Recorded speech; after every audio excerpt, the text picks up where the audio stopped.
ఈ నిజం గెలవాలి యాత్ర చూసి తర్వాత కుప్పంకి వచ్చి నాకు ఒక కోరిక వచ్చింది నా మనసులో. మీరు ఫ్రీగా ఉండండి, నేనేం కొట్టను పెట్టుకున్నా మిమ్మల్ని. చంద్రబాబు నాయుడు గారు 35 ఏళ్ళ నుంచి మీరు ఆ నమ్మకంతో ఆయన ఎమ్మెల్యేగా చేశారు, అవునా కాదా?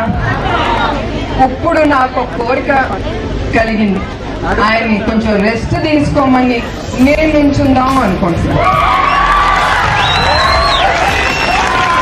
సో ఎవరికి చంద్రబాబు నాయుడు గారు కావాలో చేతులెత్తండి. అదే అందరూ చేతులెత్తండి. నేను నాకు ఇద్దరు కుదరదు కదమ్మా, ఎవరన్నా ఒకలే చెప్పాలి.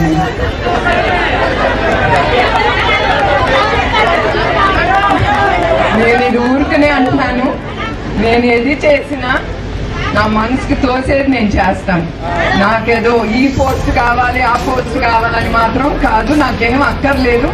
మా ఆయన నన్ను బాగా చూసుకుంటారు. నేను చాలా సంతోషంగా ఉన్నాను నా కంపెనీలో.